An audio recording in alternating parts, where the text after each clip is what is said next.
The clock is at 0, and another Cougar football game is in the books. Caden Hauser will roll the pocket. Now thinks about running. Light throw picked up. Evan Johnson. Now he's going backwards. Dangerous move. Johnson to the 10. And what a play for BYU. They protect that end zone like their life depends on it. Still, no touchdowns allowed by the Cougars. Vanderhaar the punt. Fielded and lost. Muffed. ECU has to hop on it. Mad dash for the football. And it's going to be the Pirates football. But at the 2-yard line. 59 seconds. No timeouts. The ball is spotted at the 1. Quick toss, pitch! End zone! Evan Johnson had one taken away. And another in this end zone. Pick 6. Backside pressure. Hauser feels it. Will not get away. And that is number 2 for Jack Kelly. This is how you know they've got a nasty defense under Jay Hill. One of the linebackers has a neck roll. The other one wears a cowboy collar. I don't think you're going to find that in college football anymore. Just nasty old school linebacker defense. Bear will throw another open man. Carson Ryan strolling in for the touchdown. Ryan's second of the season. Bachmeier run all the way. Bear looking like a Grizzly. Give him 6. His 4th rushing touchdown of his young career. Hauser will keep, cuts it up. Second effort and in. And finally, someone finds the end zone against the BYU defense, and it is Caden Hauser. Bachmeier has taken the reins. They've also highlighted this man, L.J. Morton, his first rushing touchdown of the season. He had done everything else, needed that. Now it's time to break down all the action. You're listening to the Cougar Postgame Show on 97.5, the KSL Sports Zone.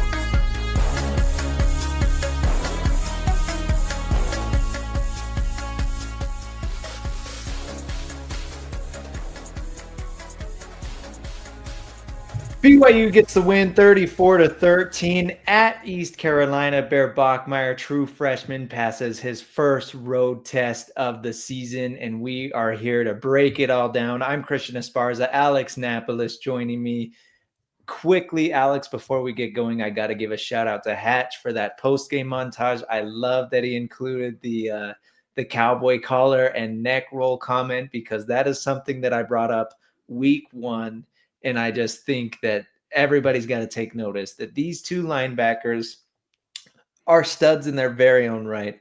But when you've got a neck roll or a cowboy collar, that automatically just, it makes you a dog. It makes you feared amongst everybody. So incredible comment by the broadcast team. And I'm so happy that Hatch threw that in there. Another great, phenomenal performance from both Glasser and Jack Kelly.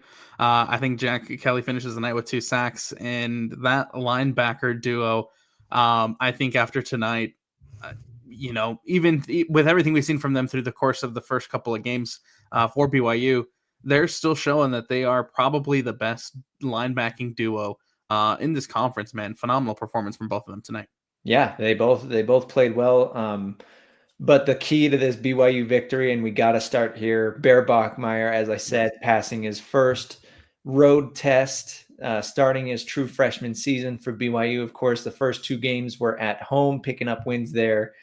There was a lot of worry. I was worried, admittedly, about how Bear Bachmeier would play. Of course, it's hard going all the way across the country to the East Coast. We knew it was a big test, even though East Carolina isn't the most fearsome opponent, right? It's still hard playing on the road when you've never done it before in a college football environment. So Bear Bachmeier passed the test. Not only does he pick up the win, still no turnovers on the year for the young 19-year-old. And I think that's huge, right? Coming out in the first half, and specifically in that first quarter, the offense seemed like it got off to a slow start, but then you go into the halftime, you make some adjustments, and it felt like the passing game was really coming naturally to Bear Bachmeier. The passing in the second half, and the way that Bear was able to move the ball, not only through the air, but with his feet as well, man. huge second half for Bear Bachmeier. And I think, of course, that gives you a lot of confidence in not only Bear, but this BYU offense going forward after, not being able to finish drives against Stanford, not being able to finish a couple of drives in that first half, just a much better performance from Bear in that second half against East Carolina.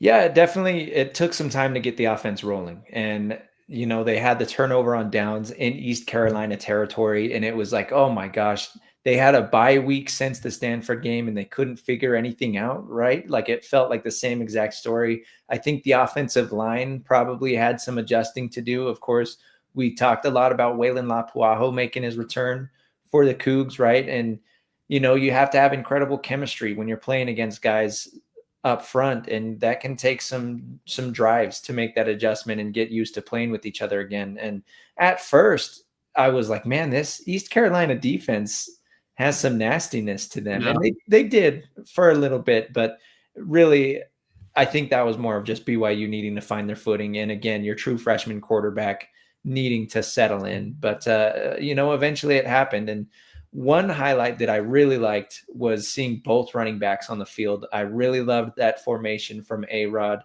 They ran split backs several times.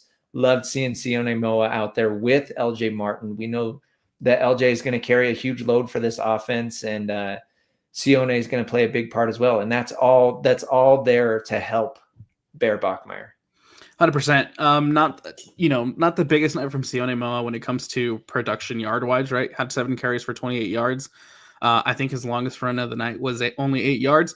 But again, LJ Martin showing who LJ Martin is and what LJ Martin does and how important he's going to be for this offense. And it took a little bit of a late 41-yard run to get over the 100-yard mark for LJ Martin, but still. Another game for LJ, another 100+ yard game for LJ Martin, and I think that's a very positive sign for the Cougars. Yeah, although he didn't pack the stat sheet. I think Moa had some key plays, right? He picked up a few first downs, and that's what you like to see. Everybody knows that LJ is a stud. Everybody knows that he's a monster back there. East Carolina knows that, but when you've got Sione Moa, sort of the younger guy, a little more unproven, and BYU's like, hey. A-Rod says, hey, we've got this other back that is going to pick up some tough yards up the middle. And so he was able to pick up those first downs. So I really like the split backfield situation. Can't wait to see more. But LJ Martin, again, like you said, over 100 yards, and that was great. 4th rush of 40+ yards on the year. I did not realize that. That is crazy, leading the country. And I've joked, I say it, half joking. I wish that he was a little faster. Of course, he did score today on the breakaway run. You would hope that BYU's athletes are better than East Carolina's athletes, right? But today it didn't matter. He had the top end speed to finish that touchdown, or to finish that run and score the touchdown, pick up his first tutty of the year. And I think that's huge, right? Going into your 3rd game of the season, now as you get ready for conference play, I think that was just the one thing that was missing for LJ Martin. Like I said, having another 100-yard plus game for BYU, just missing the touchdown. You finally get that touchdown. And of course, if you're a BYU fan, you hope that that's signs of what's to come for LJ Martin when it comes to conference play. Yeah, and more positives on offense. We got to see some Chase Roberts action today. He had a very nice catch and run early on in the game, finished with 5 catches for 97 yards, so just a few yards away from that 100-yard mark. But we had been talking about wanting to see more of Chase Roberts. We know the chemistry was a work in progress, right? There was the drop against Stanford on the goal line, and it's like, yeah, those are just little wrinkles that need to be worked out between your star wide receiver and your freshman quarterback being on the same page. And we know it's going to take time. Today, it definitely seemed like it was there, or at least better. And I know the catch and run was a lot of work by Chase and showing why he is a phenomenal talent and one of the best receivers in the Big 12. And it also shows that if you get the ball to him, he can make good things happen. So It's nice because we all know how good Chase is, and Bear knows how good Chase is. But when Bear gets that validation of feeding your top receiver and then seeing it pay out on the field, that helps your quarterback settle in and kind of say, you know what? Yeah, I really can trust myself throwing at this dude. One of the things that I liked about BYU's offense tonight, Christian, is the first play of the game for BYU's offense. Yeah. Bear Bachmeier trots out onto the field. And I know the discourse a lot, coming into this game, there was a lot of talk about Parker Kingston, right? And his early season struggles and what they were going to do to get Parker Kingston involved. So what does BYU do for their very first play on their very first drive? A deep ball to Parker Kingston. Just unfortunately, he couldn't get his feet inbound for a complete pass. It does end up falling incomplete. But I like that you are noticing that Parker Kingston, of course, hasn't had the best of starts to the season. So what do? You try to get a play designed for Parker Kingston to get in behind the defense, to catch a deep pass, and try to get some confidence in it, man. I think that's huge, especially considering now that there's a hole left behind with the injury of for JoJo Phillips. I'm so glad that you bring that up, because we, this morning we talked about that on our College Football Saturday show. We had a whole BYU hour, and that is something that we brought up. Not only was, yes, Parker lost the punt returner job for the time being, but no, that doesn't mean that we have seen the last of Parker Kingston. And with the untimely injury to JoJo Phillips, that means that Parker is going to see a role on offense. And, it was pretty cool to see them it felt like A-Rod dialed up that play to say, hey, we have not lost any confidence in you. We still have a huge role for you on this offense, and we trust you. And that's the biggest thing. And you're right. Unfortunately, it ended up not counting, but he finished the night with 5 catches for 55 yards. So a pretty decent night for Kingston there. Yeah, I think overall, everything you see across the receiving stat sheet for BYU tonight, I think that's what stands out to me. Of course, it's a high for Bear Bachmeier, 246 yards in this one. You compare that to the 127 175 he had against Stanford, and then the 97 he had against Portland State. So a massive jump just in the overall passing numbers for Bear Bachmeier. But you finally get guys like Chase Roberts involved, who ends up with 97 yards. A very special connection, I think, in the making with tight end Carson Ryan. Love the connection. Love the connection that those two have. What a big pickup Carson Ryan was for BYU in the transfer portal this offseason. He ends the night with 71 yards and the touchdown snag. Like you mentioned, Parker Kingston, 55 yards. Sione Moyo also got himself involved in the passing game, had 24. Cody Hagan just had the 1 catch for 7 yards. But I think obviously what's going to stick out is you almost get 100 yards for Chase Roberts. And I think that was the guy that really needed to get going for BYU, as well as Parker Kingston, man. Yeah, I totally agree. If you were to, circle one BYU receiver and say, okay, he's got to get fed tonight, he's got to make an impact, it would definitely be Chase Roberts, just because we hadn't seen it through the first 2 games. Yeah. And there were opportunities that weren't capitalized on, but we saw it tonight. I want to get to some post-game reaction. Reminder, we are live right now on Facebook, YouTube, X, and the radio as well. Can't take phone calls, but you can utilize the comments in all of these platforms and let us know your thoughts. Got a lot of go Cougs. That's how you win a game. But I want to focus on this, Alex. Real American Dude chimed in. He said, Bear grew up a little tonight, and you were bringing up his yardage totals through the first 3 games. And the thing that sticks out is it's getting higher every single game. And I think not only can you tell from the stat sheet, but just watching the games, it is nice to see that tangible progression from your quarterback. And you can watch the game and say, okay, against that Portland State game, it felt like they were scared to have him throw the ball more than 3 yards down the field. And now tonight they've got him taking deep shots all over. And it just feels like Bear is really starting to settle in and truly get better every single week. And, sometimes that phrase is a little bit of a cliche used by coaches, right? But it really does feel like Bear is progressing at a quick rate, and he is becoming, a genuine D1 starting quarterback. Right. And credit to that coaching staff, man. Credit to A-Rod, credit to Kalani and the entire coaching staff for in the first half, it wasn't necessarily the most eye-popping game for Bear Bachmeier. It wasn't necessarily stat wise and production wise, right? It wasn't the most eye-popping, eye-captivating first half for BYU, but adjustments were made in the second half. It seemed like there was a little bit more trust in Bear Bachmeier to get the ball deep in that second half. And he took advantage of it, man. And like I said, he showed, I think that second half performance is probably what you can expect and what you anticipate from Bear Bachmeier going forward. And if he plays at that level consistently week in and week out, man, then I think there's a lot less questions about BYU's offense and a lot less questions about a true freshman quarterback leading this offense into Big 12 play. Yeah, a lot of connections being made and a lot of confidence growing. And that's what's nice about these games, right? Is building those confidence, building that chemistry, building that relationship with your teammates outside of just practice reps. So that was really good to see. One thing that I really liked that A-Rod was drawing up was the play action. I felt like the play action was money tonight. And I think that's where Bear Bachmeier is really going to excel. And of course, it helps when you've got LJ Martin and Sione Moa and all those running backs that are really a ground threat. And then even Bear himself, is a threat to run it. When you set up the run and you put that fear into teams, right?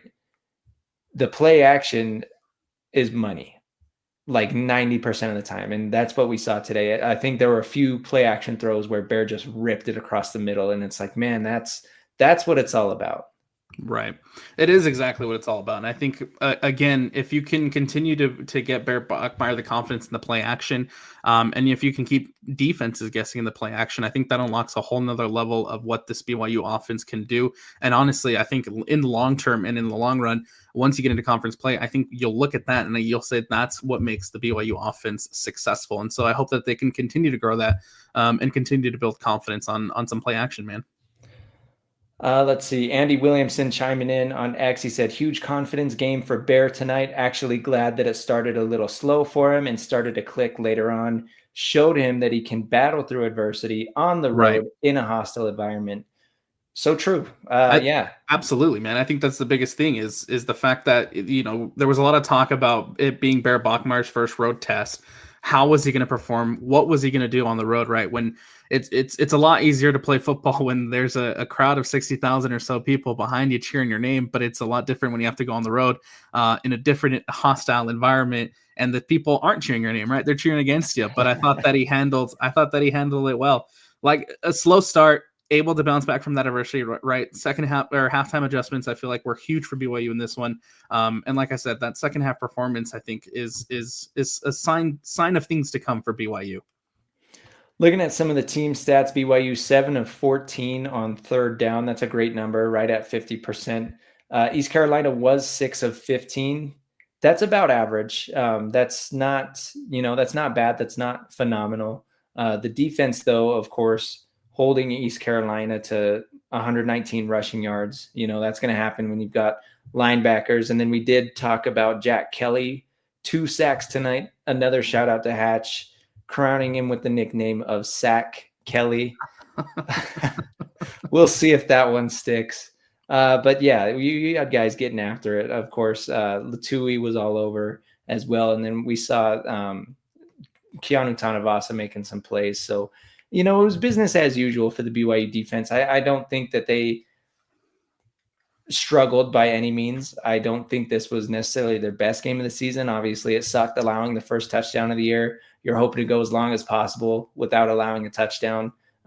So not their best performance of the year, but that's pretty hard to top when, you look at how well they played against Portland State and Stanford. It's going to be hard to top those performances. But today, it's business as usual.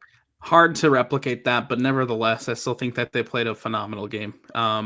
You only get the 2 sacks. You probably want more, and you probably hope for more in the sack department. Yeah. But I think that's something that hopefully, as the edge rushers get a little bit more comfortable, as that defensive line gets more comfortable, hopefully that sack number continues to grow for BYU. Great to see the linebackers getting involved in the sack game, though, bringing in pressure, bringing in that heat. But I think this is exactly what you expect and exactly what you want from this BYU defense. Unfortunate that they weren't able to hold the no touchdown record, right, and go your entire non-conference schedule without allowing a touchdown. But regardless, I think that they played well.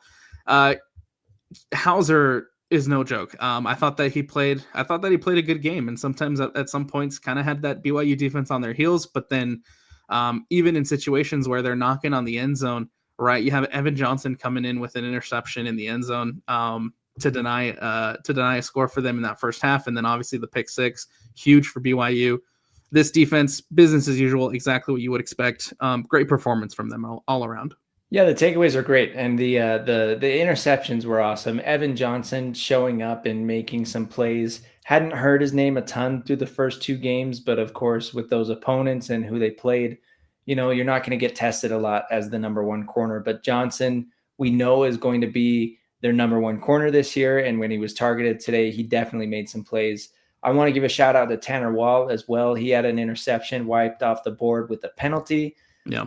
That one sucked because I thought he made a great play there, capitalizing on the overthrown ball. Can't remember if it was overthrown or tipped, but Tanner Wall making a big play. It's always unfortunate to make a play and then have it wiped off because of a penalty. But again, back to Evan Johnson, the pick six, great read there. Don't know what East Carolina was thinking. Hauser stared the receiver down and made it easy for Johnson after he had already picked off Hauser earlier. So yeah, you've got, it seemed like BYU's defense was just dominant at all three levels. And, I don't want to make it seem like I'm lukewarm on these guys. It's just, I guess I'm so used to seeing them play at this level that it's like, it's not blowing me away anymore. Yeah. It's not nothing new, right? It's not, it's exactly what you would expect from this BYU defense. And, like I said, I want a little bit more sacks. I want a little bit more pressure, but ultimately at the end of the day, I think you'll take the 2 interceptions and I think you'll take the INT. And you played well. You played well on the road, and that's a great way to start, a great stepping stone to now take yourself into Big 12 play. One thing, though, I would imagine Kalani Sitake wants to cut down on is the penalties. 10 accepted penalties for 101 yards. Not good there. And, the penalties that come and go, it's like, this is I think the second game, right, where BYU has had some penalty trouble. And it's just, I don't know, you got to clean it up before conference play starts. But, the penalties, you always hate to see those. Always hate to see those. That's something that, of course, I think BYU can get cleaned up. But even more so, man, what the heck was going on with East Carolina and all their false starts? You would have thought that they were playing at Lavelle Edwards, man. What's going on there? I think they only had one more ultimately, though. They had 11 penalties compared to BYU's 10. But you want double-digit penalties. I'm sure that makes coaches go mad, and so that's something that you'll probably want to clean up. Yeah, curious to hear what he has to say about that tonight. Because really, I mean, aside from the slow start on offense, like the 10 penalties is the only blemish that I can think of for BYU tonight. Other than that, I mean, really, you go on the road, take care of business, and then you get ready for conference play. And it's like BYU played exactly how they were supposed to play tonight. They did exactly what they were supposed to do. Very good win for the Cougs. Great win for the Cougs. Again, I think the biggest thing and the biggest positive you can take away from this one is the growth of Bear Bachmeier. I think Real American Dude put it best. We saw Bear Bachmeier grow up a little bit tonight. Whatever adjustments were made at the second half really worked in the favor of Bear. He came out with a different confidence in that second half. We're watching the evolution of a quarterback who I think has a really high ceiling. And so it's fun watching him week in and week out kind of take next steps and next progressions in his game. Tonight, I thought he took a huge step, and I think that's probably the biggest takeaway that from a 34-13 win over East Carolina. 16-yard touchdown run tonight for the Grizzly Bear, and yeah, it feels like this dude is coming into his own. And you mentioned the ceiling, you mentioned the potential, and it's so high with his body type, with how big he is, how strong he is. He showed some speed and some quickness today. And then, of course, the arm, he's got a cannon, and he can deliver some ropes out there. So let's take a quick break, Alex. Coming up next on the other side, Jake Hatch is going to join us, pulling some double duty. We want to hear Hatch's thoughts on this. And hear what he has to say about BYU's 34-13 win over East Carolina. So we're going to take a quick break. We'll be back in about 3 minutes. Stick with us. It's the Cougar Postgame Show, 97.5, the KSL Sports Zone.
listening to the Cougar Postgame Show on 97.5, the KSL Sports Zone.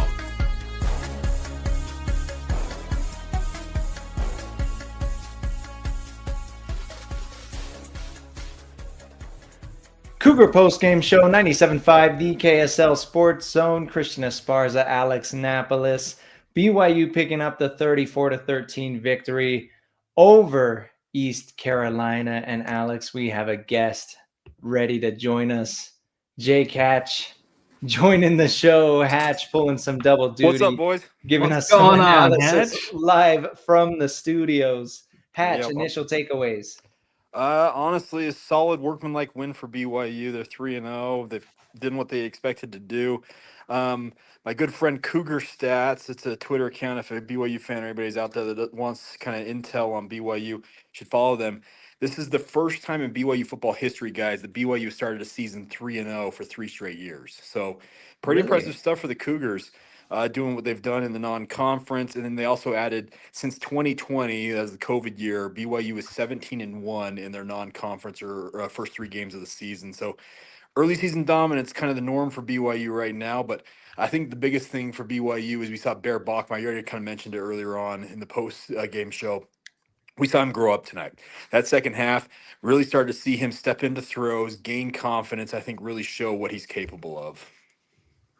When you look at, when you look, was there any concern for Bear after that Portland State game? Was there any concern for him after that Stanford game, where he doesn't necessarily have the best game passing the ball? I think against Portland State, he did a great job rushing the ball. Did a little bit better in the passing game. Still had a couple of miscues, similar to the miscues we saw in the first half. But I guess, was there any concern, or was it just going to be something that you have to bring patience to when it comes to starting a true freshman quarterback?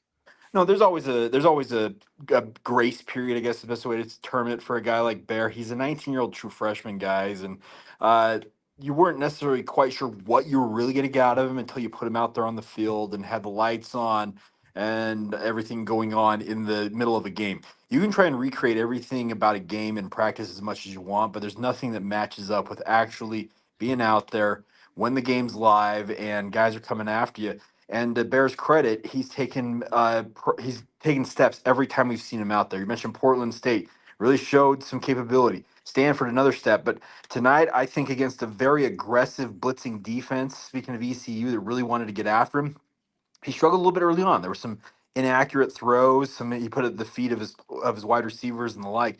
But as that game wore on, you really saw him start to understand, okay, I know I can make these throws. I got this. There was the throw that he threw right across the middle to Chase Roberts. I think it was like might have been the fourth quarter.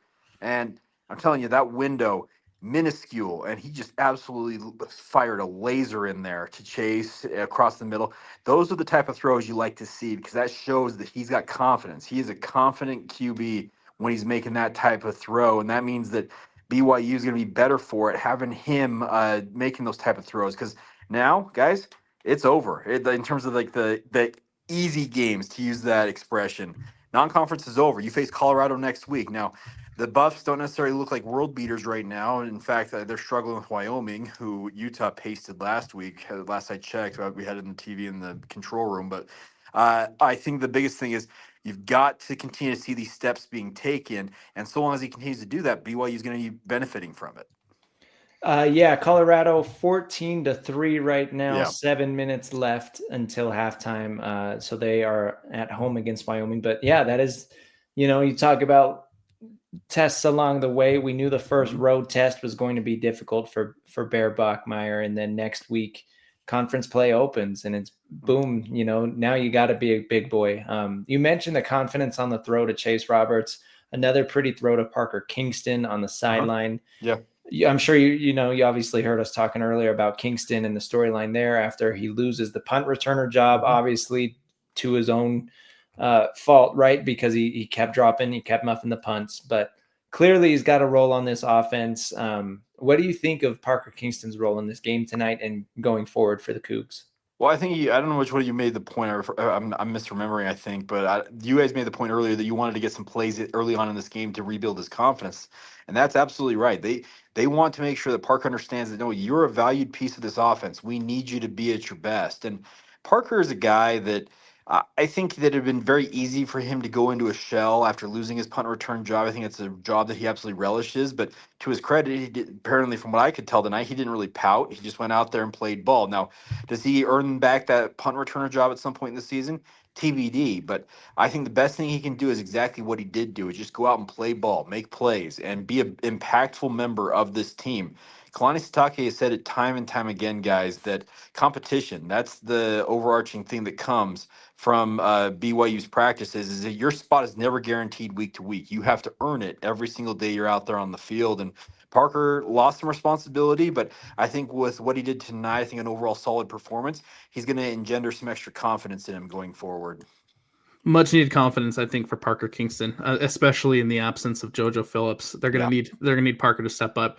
Another guy that I think has stepped up, and another this was one of our under the radar guy picks for in the preseason, and it's Carson Ryan. How amazing has the pickup of Carson Ryan been? How's that tight end?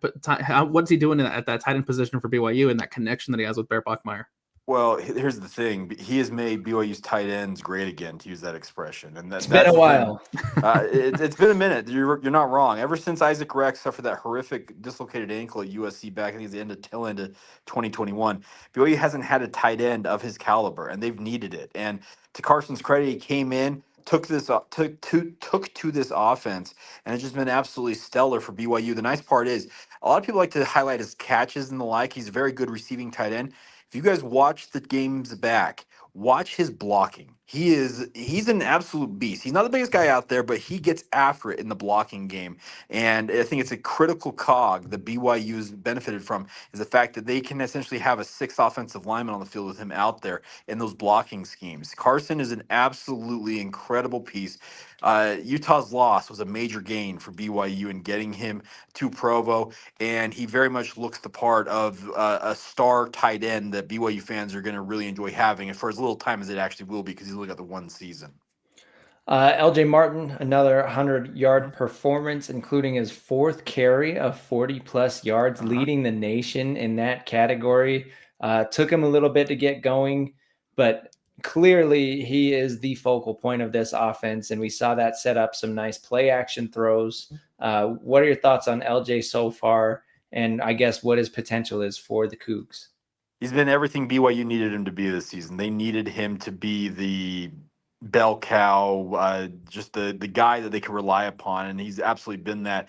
There was a stat put out earlier this week. I want to say it might have been Pro Football Sports Network, their college football arm, or somebody else, that said that he was leading the country in yards after contact. It was an average of 7.5 yards after contact going into this game against ECU. Now, those numbers will change, obviously, with the results of tonight, but you mentioned the fact another 100-yard outing, another b40-plus yard run. I believe all four of those runs, correct me if I'm wrong, Christian, have come this season. His big runs. I don't think he had one before this year. He has been a guy that Cougar coaches and fans have been waiting to really break out. And what we've seen so far this year is kind of the fulfillment of all the promise he showed the last 2 years as a freshman and a sophomore. And injuries were really the only reason why he kind of got slowed down the last couple of years. And so long as he stays healthy, he is going to be everything BYU needs in that running back department. And the nice part, he's got a nice Robin to his Batman in Sione Moa. I think those two are really, really good. That 1-2 combo, they loosen up defenses. And when you do that, the play action game becomes absolutely deadly. And that's exactly how they exposed ECU in the second half tonight.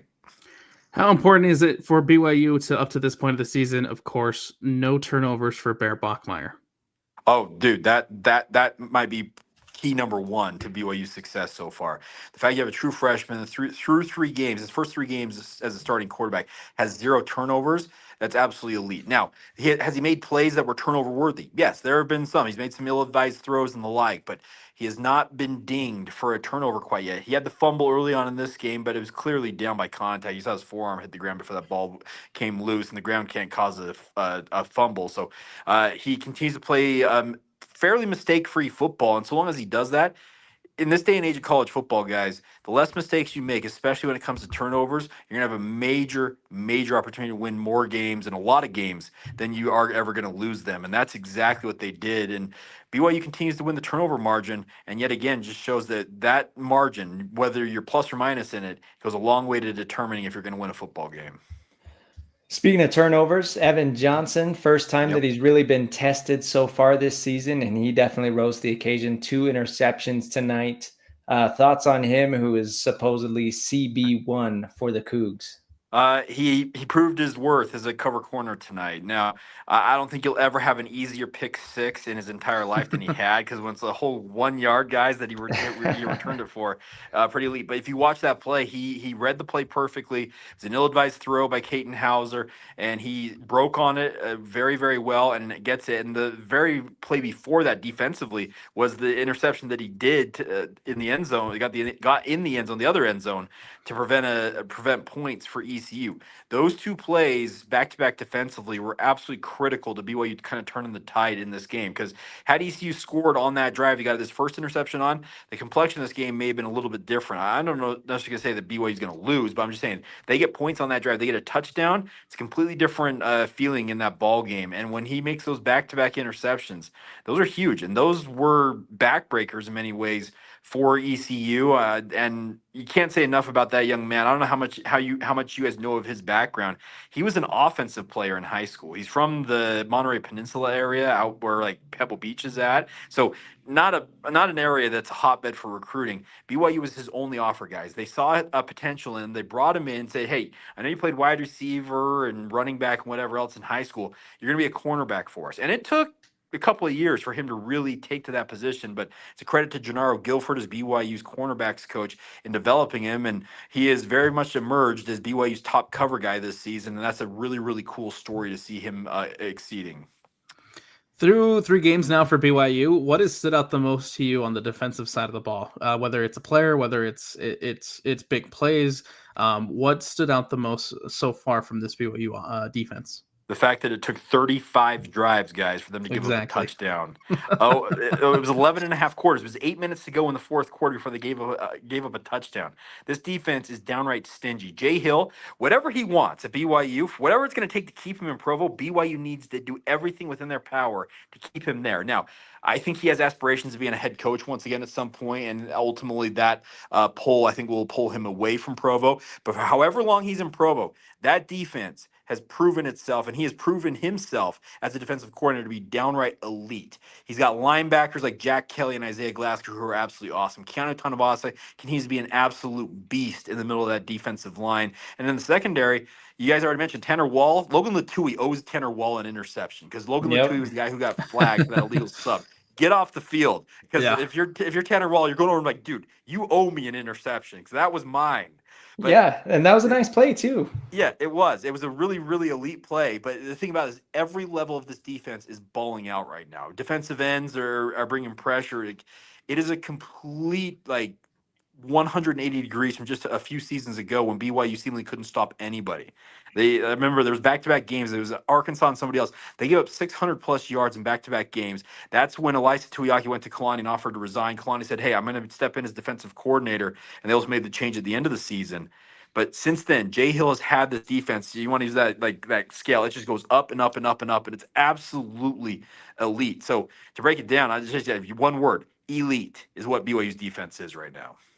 Is there anything on the defense that you would say is a worry or a question mark going into Big 12 play? I know that it's looking nice in these non-conference games, right? But is there anywhere that you think other teams are going to look to exploit? Well, the sacks are coming from Jack Kelly, and Jack's really, really good, but he's a linebacker. So you need the defensive. I said they're bringing pressure. Well, they're getting close, but they've got to actually be able to finish their pass rush and get after the quarterback, whether that's a Hunter Clegg, Logan Latui, Vili Puha, Bodie Schoonover, whoever it is at defensive end. They've got to get pressure. Now, the other thing is Keanu Tanavasa can help in that regard. Next week, BYU is supposed to have Justin Kirkland back. He was practicing the last 2 weeks in the bye week and this week with the hopes that he would be cleared to play for ECU. What I was told is he never got cleared by the doctors in time for this game, so he didn't actually travel with the team. He didn't make the team plane, because when you're injured, they're not going to take you because they have a limit on how many guys they can actually take. But the expectation is he's going to be back next week, and he's a 340-pound just rock in the middle of that defensive line. If he can start to eat up double teams and triple teams on that on offensive linemen, you're going to allow a guy like Keanu Tanavasa one-on-one scenarios to win in pass rush roles. Keanu Tanavasa is stats should, in theory, go up with a guy like Justin Kirkland alongside him on the interior of that defensive line. So, yeah, the one thing I would point to is the defensive line needs to continue to produce. The other thing is, guys, you saw late in this game, getting off the field in third and long scenarios. It might be the one criticism of Jay Hill is their inability to get off the field, especially in third and longs. They get too soft in coverage, drop eight, whatever it is. They got to be better about that. So those are the two things. Defensive line needs to produce, whether it's sacks, just getting pressure in general, TFLs. But then, yeah, getting off the field on third down. Make sure you get the offense on the sideline. You get yourself a rest on the sideline. Those are the two things I'd be watching going into the Big 12 play. In term, same question, but for the offensive side of the ball, right? What sticks out and what's probably the BYU's deficiencies on offense right now heading into conference play?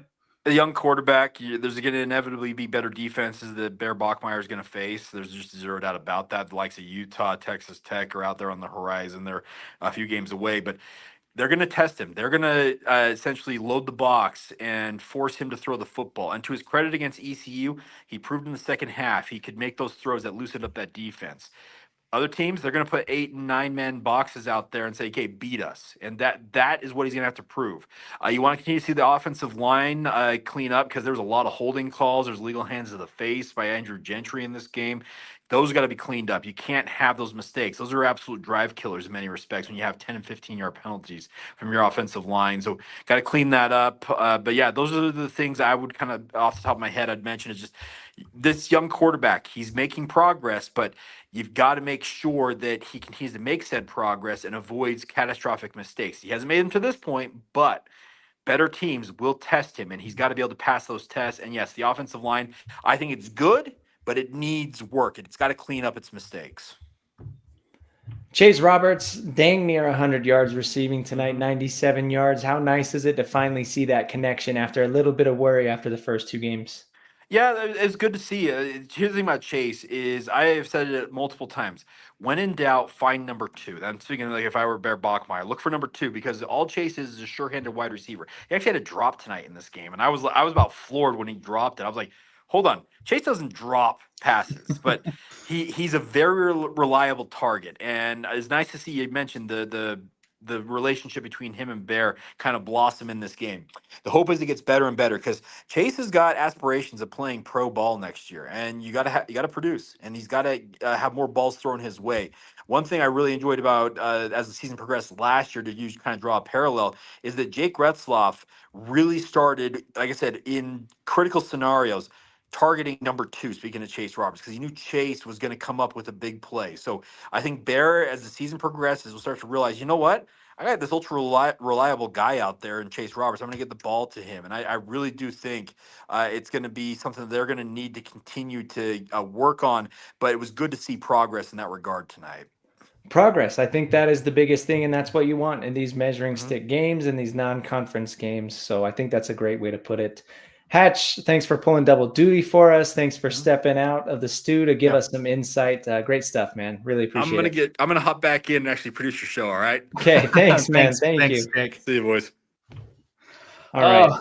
Great to have Hatch jump on. Great insight there. Obviously well connected, and he's been following the Cougs for a long time, so really knows what's up with these boys. But I do think the progression and getting better every week, that is the storyline to watch for BYU, because honestly, losing your starting quarterback after spring camp is going to derail 70% of the teams in this country. And BYU just happened to have, a true freshman quarterback that they felt comfortable giving the reins to. And again, I shouldn't get ahead of myself, right? They've still got their entire conference slate to play out. But through these first 3 games, it's encouraging at least. It is encouraging. And the thing that sticks out the most is the fact that we've been able to see progression from Bear, like visible progression from Bear Bachmeier. Through as the weeks go by, you can tell that there was plenty of work done through the bye week to kind of give him a little bit more confidence in the passing game, to kind of give him, build a little bit more chemistry and build a little bit more connections with a guy like Chase Roberts, with a guy like Parker Kingston, and with a guy like Carson Ryan. And it's great to see that BYU's taking those steps and making that progression. And I think, again, that sets you up it sets you up confidently for Big 12 play. Now, a test coming up against Colorado, I think that I think that will continue to teach us a lot about this BYU team and who this BYU team is going to be. Colorado, disappointing to say the least to start this season so far for the Buffs, but a big opportunity for BYU to start the conference at 1-0 and really cement themselves and keep themselves in the conversation of, hey, we can still contend in this Big 12 conference. We're still here to compete and win that championship, right? It very well could have gone easily. Like you mentioned, you lose your quarterback in the spring portal or in the springtime, and it very well could have derailed the season. But I think right now BYU have positioned themselves to still be in that conversation of being teams that can contend and can make it to that Big 12 championship game. For those curious, again, Colorado playing Wyoming right now, 1.5 minutes left until halftime. Colorado leads Wyoming 21-3. So a pretty good showing for the Buffs tonight. Of course, as you mentioned, Alex, rough game last week against Houston, losing 36-20. They also had a rough loss to Georgia Tech a couple of weeks ago. So a lot of eyes on this Colorado-Wyoming game, of course, because that is BYU's next opponent. Their quarterback situation, man. Yeah, they benched the first guy and then went to their third string and then went back to whatever. Yeah, we'll get into that more in a little bit. But let's take another break. We are still awaiting post-game sound from head coach Kalani Sitake and possibly some players as well. As soon as we get that, we will let you hear that. But we got to take a break. Stick with us. It is the Cougar Postgame Show, 97.5, the KSL Sports Zone.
listening to the Cougar Postgame Show on 97.5, the KSL Sports Zone.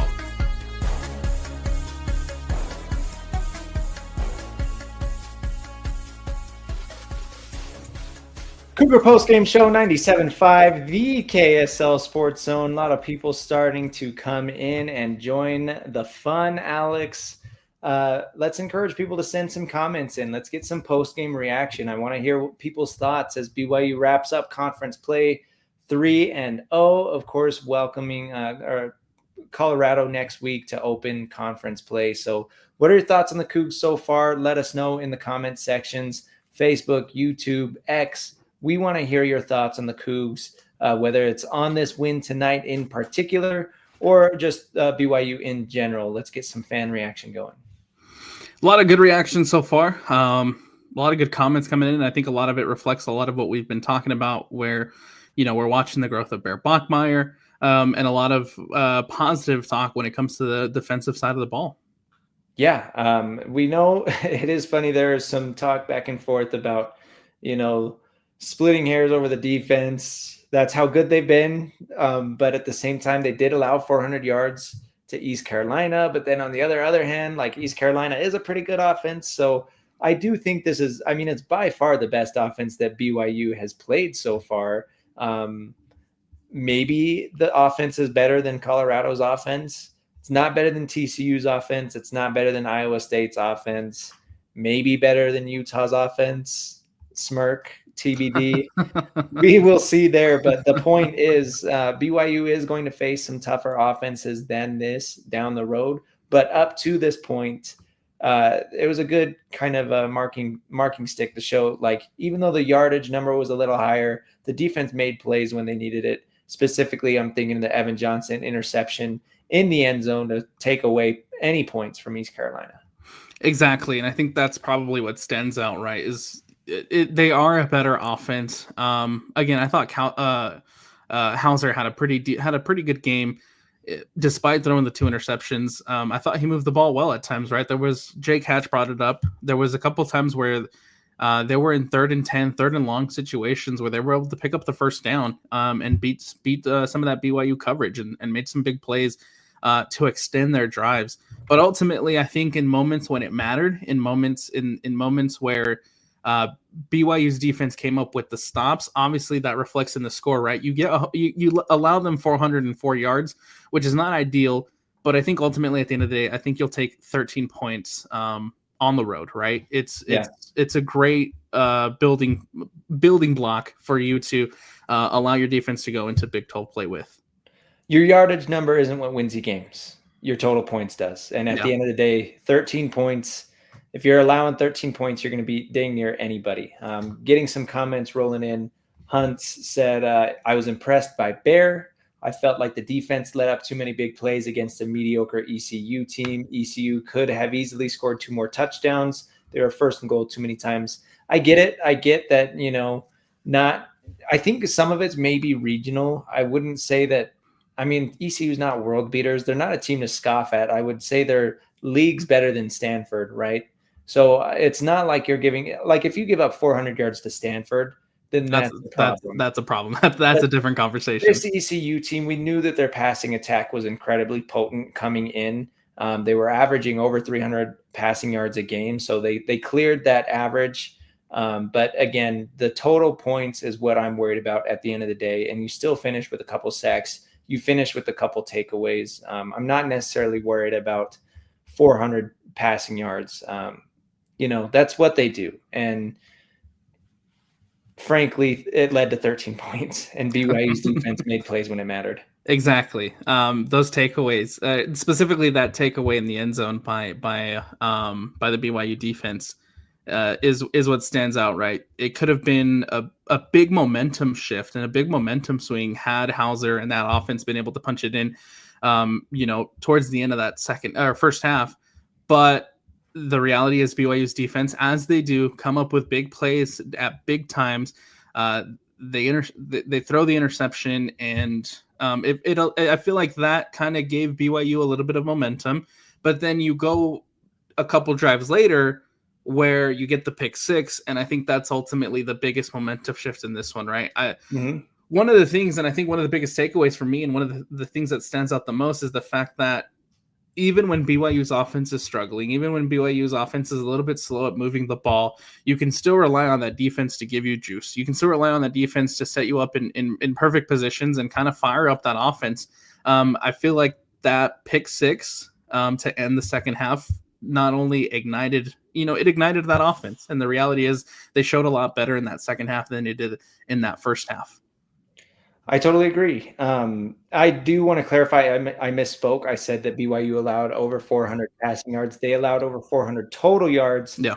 They held East Carolina to 285 passing yards, which was under their season average coming into this game. So overall, I mean, that is what they do. That is what they are known for this season. Hauser's actually a pretty good quarterback. I've seen some comments saying that he's not that good.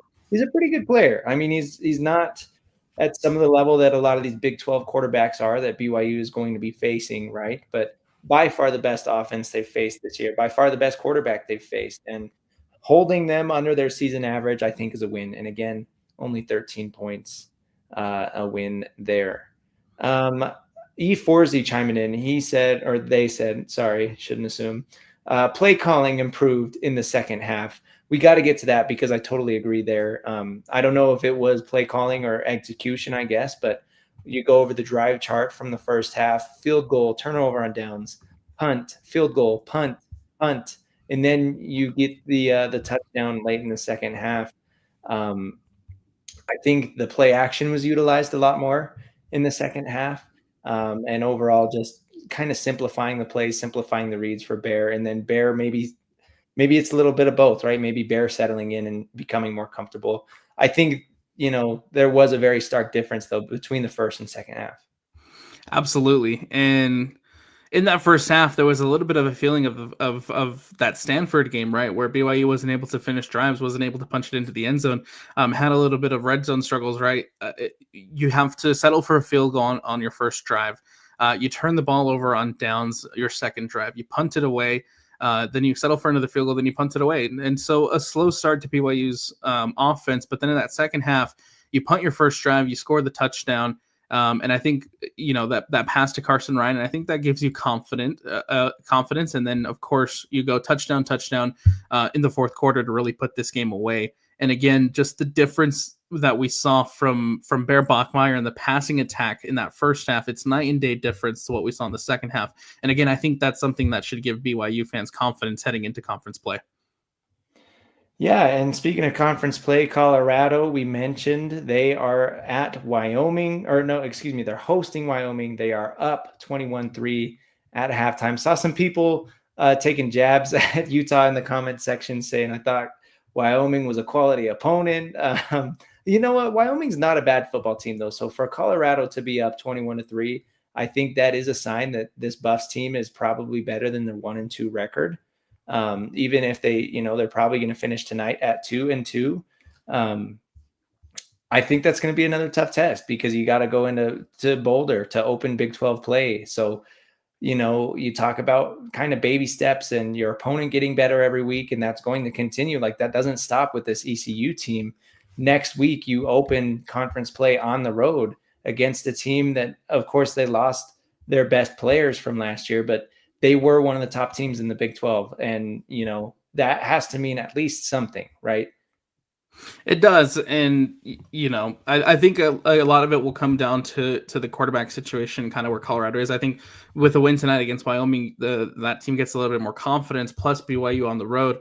I think Bear Bachmeier did a phenomenal job of passing his first road test. Now, can he continue that momentum into his second road test, right? Every time you go on the road and every time you go to a different stadium, it's going to be a different environment and a different test. And I'm sure that there will be a little bit of an adjustment factor there for Bear Bachmeier as he hits the road to these different stadiums and to these different environments. But ultimately, I think it's a great test for BYU, right? It's not the world beating Colorado that we saw last season with Travis Hunter, with Shedeur Sanders, right? This is I think a much weaker Colorado side, but a good test nonetheless for BYU to start conference play in, potentially go 1-0, and like I said, continue to cement yourself into that conversation that you are contenders in the Big 12.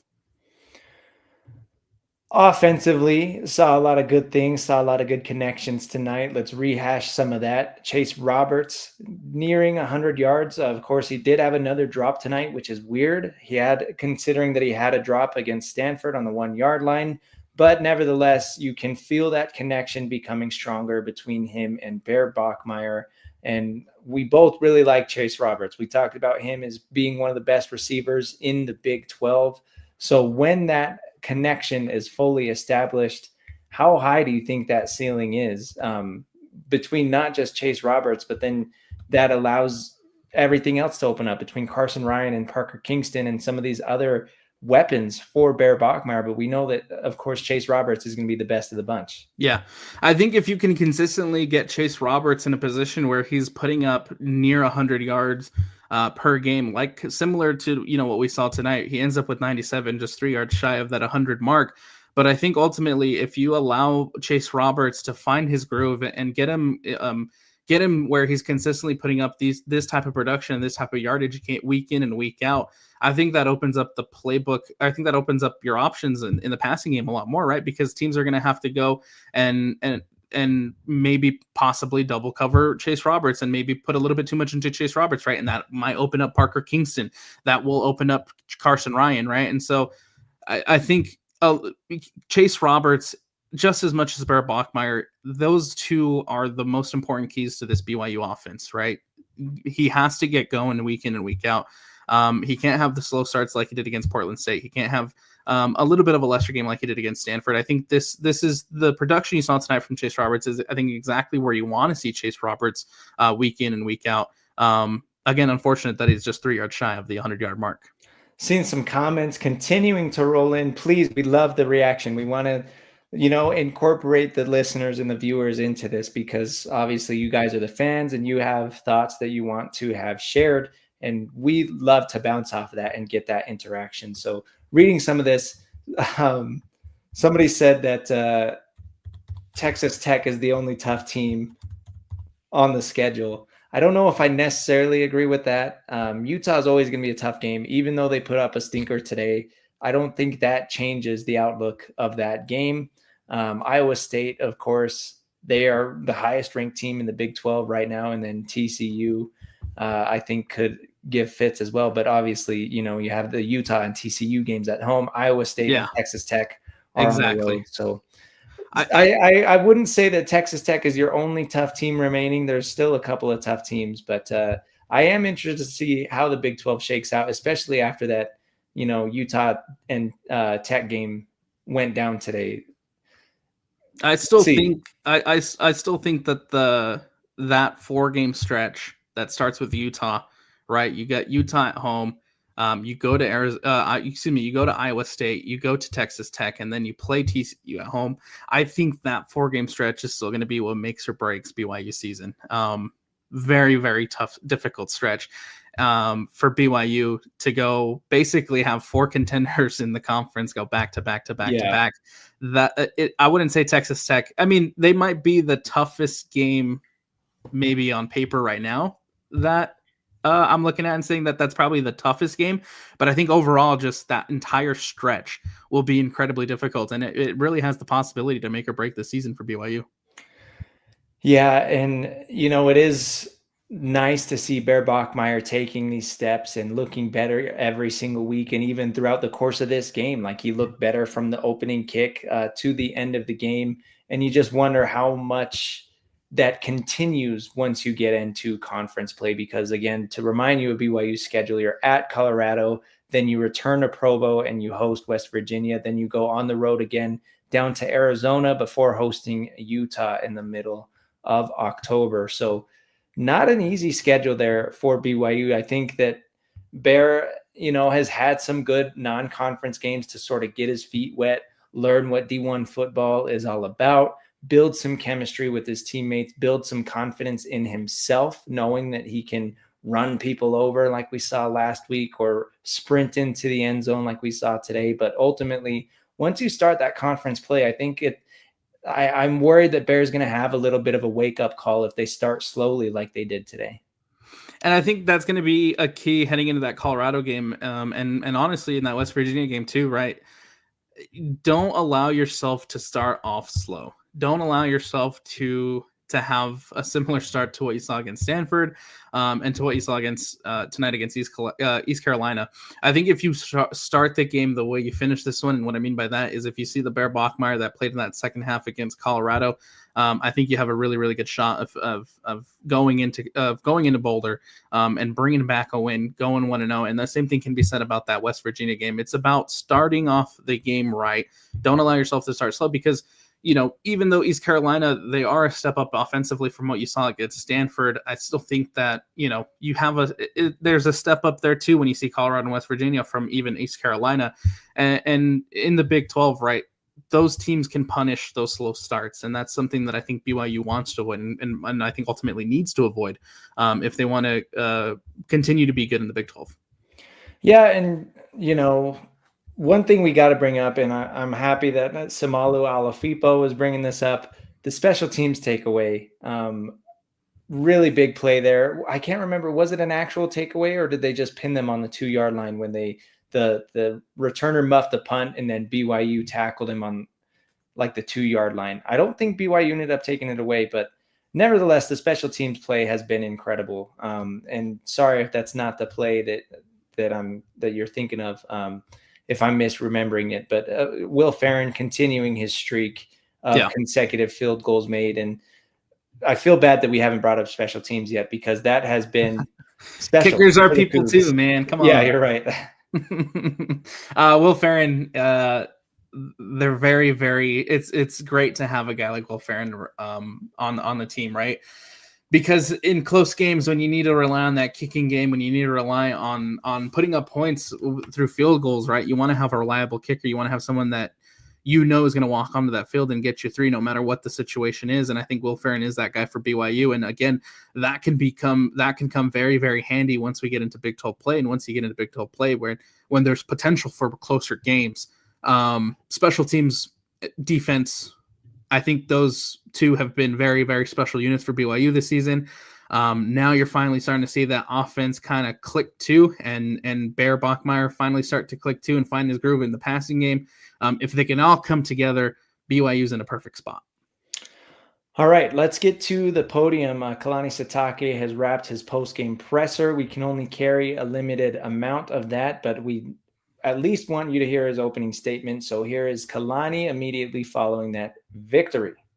Happy with the win. Obviously, not everything went perfect, but you have to give a lot of credit to East Carolina and the way they played this game. I know they're juiced up, ready to go, and I thought at the beginning, defensively we took them out of their rhythm, out of their fast pace.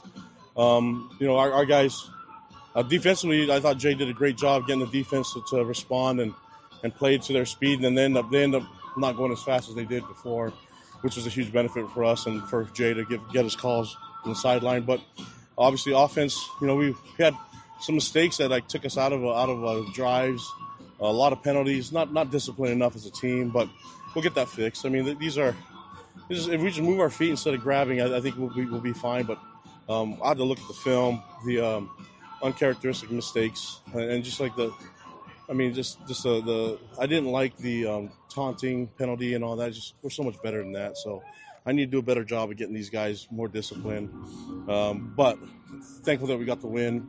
I mean, we came away with a 21-point win, and I can't really complain about that. But there's a lot of things that we can fix. We'll be happy about the win, but we got to get back to work on Monday and be ready to roll. What questions you guys have for me? How would you assess how Bear Bachmeier played in his first game? I thought in the second half, in the first half, you saw him miss some throws. I know he wished he can have those back, but I think given the environment, the hostility here, I think it was a good step for him in the right direction. And then we saw him play much better in the second half. So I think hopefully he's turned the corner, and we can rely on him being a veteran now with 3 games under his belt. I mean, no longer a true freshman, So I like the checks that he made. The audibles, he did a great job. I mean, he's super intelligent and put our offense in a really good spot, especially in the second half. He did a great job with the whole setup, and obviously we can count on him running, but I thought he threw the ball really, really well, especially in the second half. Was this the Bear Bachmeier you guys you always knew you had when you got him from Stanford? Yeah, and I think we just got to get some consistency, sustain drives, get third and manageable. I think we got ourselves in third and some long ones, and those are really difficult for anybody, even a rookie quarterback. So we got to help him out a little bit more. And I just like the way the guys just kept sticking with it. I mean, in all three phases, the guys played really, really hard. We can count on our punter to flip the field for us and make it hard for an offense to go 90, 95 yards on our defense. Most teams can't do that, So I think we played some really good complementary football all three phases. What are your thoughts? Johnson, 2 interceptions on back-to-back plays. Have you ever seen that? Well, I mean, he should have had more. Just so you know, and Jay thinks he should have had 2 more. So that's. I just love the way he plays. I mean, he's developed so nicely into a really good quarterback, and so I'm really proud of him and the way he played this game. And then our fans, how awesome are they to show up? And there was a lot of them here, so it was a lot of fun. There you go. That is Kalani Satake joining us live from the dance floor. It sounds like getting his groove on. Man. It's only September 20th. I know you're a day early, man, but you got September blasting in the background. Let's go. I love it. I know he's hyped after the win. I know he's excited for his guys to get their first road win of the year and start things off right. So big win for Kalani there. Alex, let's get into our MVPs of the game. We need an offensive and a defensive MVP. You can choose where we start. Ooh, I'll start with offense. I think my offensive MVP in this one, just because I think that he's a guy that really, really needed to get going and really needed to find himself super involved in the offense. And that's going to be number 2, man, Chase Roberts. Ended the night with 5 receptions, 97 yards. Didn't have a touchdown, but had a catch of 40 yards. Was averaging almost 20 yards per catch. Phenomenal night for Chase Roberts. Someone that I think really, really need to get going. I'm going Chase Roberts for offensive MVP. Yeah, and then so I guess you want me to choose defensive? Or do you have a defense? I feel like it's a pretty easy answer here. Yeah, Evan Johnson. I'll let you say it. I don't think there's any way to go about it. Evan Johnson has the interception on the goal line to deny a score from East Carolina, and then of course has the pick 6. Takes it and could have had 2 more according to Jay Hill. I know, man. Evan Johnson, absolutely phenomenal tonight. He is the defensive MVP, no doubt. All right. There you go. Wrapping things up as BYU defeats East Carolina 34-13 in their first road game of the season. BYU still on the road next week as they will head to Boulder for a game against Colorado. That is a night game in Boulder, 8:15 kickoff.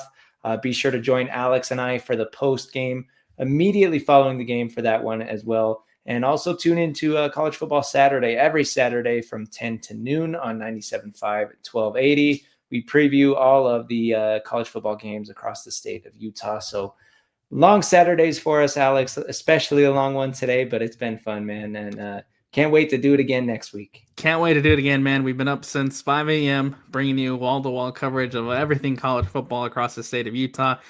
Huge shout-out to everybody involved. Huge shout-out to everybody who helped along the way.